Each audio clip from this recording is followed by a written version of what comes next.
بسم اللہ الرحمن الرحیم۔ السلام علیکم ناظرین، تمام تعریفیں اس ذات پاک کی جس نے یہ کائنات تخلیق کی، اور درود و سلام آخر زمان نبی حضرت محمد صلی اللہ علیہ وآلہ وسلم کی ذات پاک پر جن کی وجہ سے یہ کائنات تخلیق کی گئی۔ ناظرین، آج کی ویڈیو میں بات کریں گے رکن شورا رضوان سیفی صاحب کی، جن کو عدالت کے اندر پیش کیا گیا، اور صادری صاحب کے اور جماعت کے والے سے جو لا تعلقی کے اسٹامپ پیپر دیے جاتے ہیں، اس پر بھی انہوں نے اپنا جو ایک بہت بڑا فیصلہ ہے وہ کر دیا۔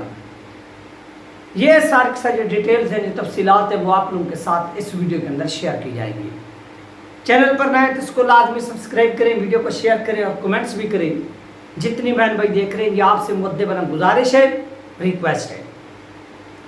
ناظرین، ثانیہ مریدکا کو 10 ماہ کا عرصہ جو ہے وہ ہونے والا ہے، لیکن انصاف ملنے کی بجائے مزید ان جو مظلوم لوگ تھے ان کو مزید پیسا جا رہا ہے۔ اسی طرح رکن شورا رضوان سیفی صاحب بھی گرفتار ہوتے ہیں، دیگر لوگ بھی گرفتار ہوتے ہیں جو جیلوں میں موجود ہیں۔ آپ کو معلوم ہے جیلیں وہ کاٹ رہے ہیں، ان تمام مشکلات کو وہ فیس کر رہے ہیں، ان مراحل سے وہ گزر رہے ہیں، اور یہ چیزیں صاف دے رہے کہ آہستہ آہستہ کٹ بھی جائیں گی، ختم بھی ہو جائیں گی۔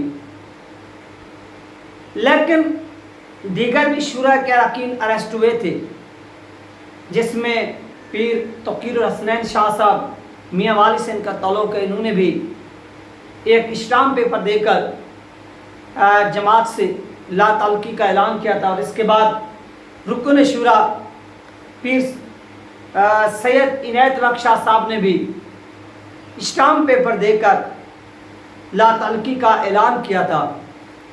لیکن رضوان سیفی صاحب یہ شروعی دن سے گرفتار ہوئے۔ ان کو جب عدالت میں پیش کیا گیا، یہ کوئی دوسری تیسری بار عدالت میں آئے ہیں، تو ان سے پوچھا گیا کہ کیا آپ کو یہ آفر نہیں ہوئی کہ کنفرنس کیجئے، اپنے جو گناہ ہیں وہ معاف کروائیے، لا تعلقی کا اعلان کیجئے، صادری صاحب کو اس کا ذمہ دار ٹھہرائیے، اور اس کے بعد آپ سائڈ لائن ہو جائیں۔ صادری بھی جانے، ان کی جماعت جانے، آپ کے دیگر شورا کے اراکین جانے، آپ کے ورکر جانے، آپ اس گرمی کے اندر، اس دل کے اندر جن وہ جس طرح سے جیل کاٹ رہے ہیں، آپ تو کم از کم اس سے بری ہوں، اس سے آزاد ہوں۔ جب ان سے یہ کویسچن کیا گیا، انہوں نے کہا کہ ہاں مجھے یہ آفر کی گئی، یہ مجھے کنفرنس کی آفر، اسٹامپ پیپر کی آفر، سب آفریں کی گئی، لیکن میں نے جو عہد اٹھایا، جو میں نے حلف اٹھایا کہ میں ناموس رسالت، حضور کی امت اور ختم نبوت کے لیے اس پلیٹ فارم میں سٹینڈ لے رہا ہوں، حصہ لے رہا ہوں، میں اس حلف کی خلاف ورزی نہیں کر سکتا، میں اس کی پاسداری کروں گا۔ اور اس بنیاد پر میں نے صاف صاف انکار کیا، جس کی وجہ سے میں آج بھی جیلوں میں ہوں، میرے ہاتھوں میں ہاتھ کڑے ہیں، مجھے نظر بند کیا گیا ہے۔ 10 ماہ سے زائد کا جو عرصہ ہے وہ آپ کو معلوم میں کیا ہونے والا ہے۔ یہ انہوں نے سٹیٹمنٹ دی، یہ انہوں نے بیانات دیے۔ اب سوال یہ ہے کہ رضوان صاحب advocate of supreme court, advocate of Islamabad high court, وہ اتنی بڑے وکیل ہیں، یہاں پر آج سے 1 سال قبل ایک وکیل نے چیئر اٹھا کر جج صاحب کو مار دی، اور جج صاحب نے اس کو کوئی سزا دے دی تھی 5-7 سال کی۔ پھر اس کے بعد لاہور ہائی کورٹ کے اندر اس کا کیس چلا تھا، اور اس کو عدالت نے ریلیز کر دیا تھا کہ بھائی یہ وکیل ہے، یہ قانون پڑھا ہوا ہے، یہ قانون دان ہے، اسے غصہ آ گیا اور اسے معاف کر دیا گیا۔ تو یہ سوال ہے کہ رضوان سیفی صاحب بھی ایڈوکیٹ ہے، رضوان سیفی صاحب بھی وکیل ہیں، وہ بھی جو لائر ونگ ہے، مختلف بار ہے، کسی نہ کسی بار کا، ونگ کا وہ حصہ ہوں گے، پارٹ ہوں گے۔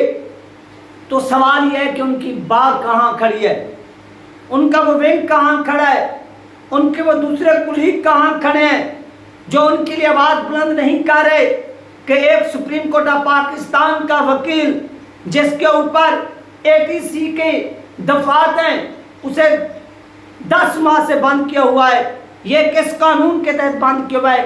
یہ سب چیز کرنے وکلاء کا کام ہے۔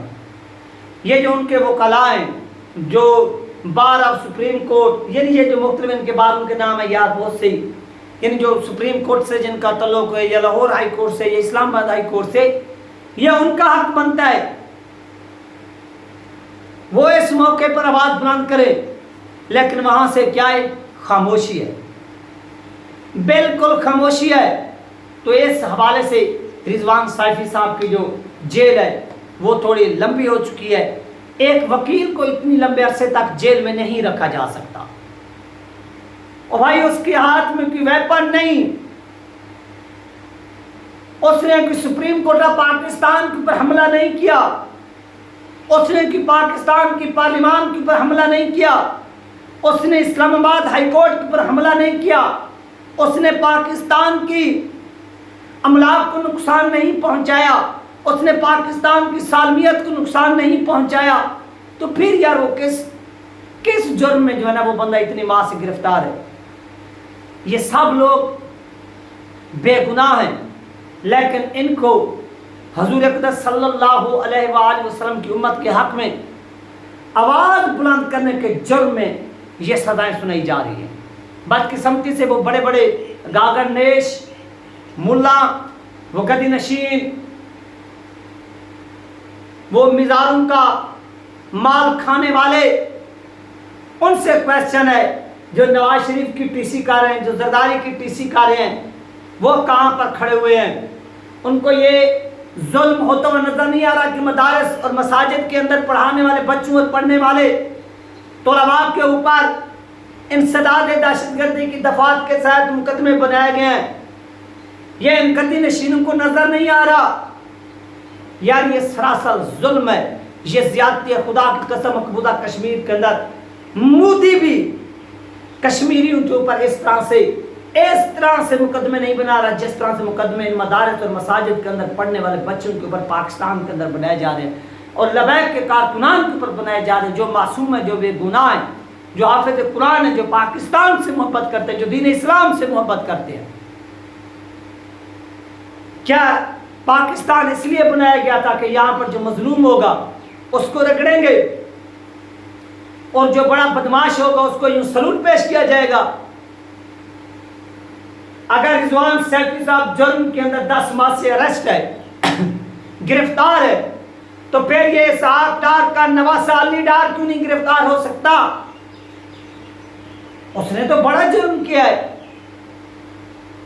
اس نے جو اپنا منہ کالا کیا ہے، سیاہ کیا ہے، تو اس کے اوپر کیوں نہیں یہ مقدمات بن سکتے؟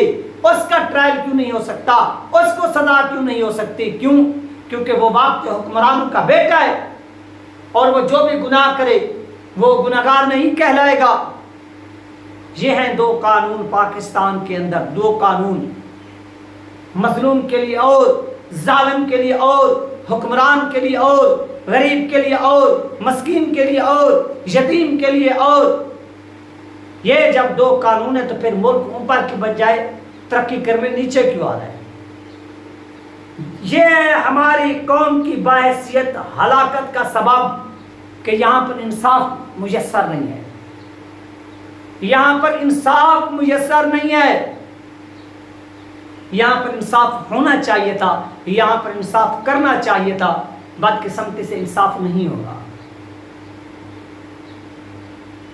یہ انصاف ان کو ہر صورت میں کرنا چاہیے، انصاف ہونا چاہیے۔ جو مجرم ہیں، جو مجرمین ہیں، ان کو سزائیں ملنی چاہیے، جو بے گناہ ہیں ان کو ریلیز کرنا چاہیے۔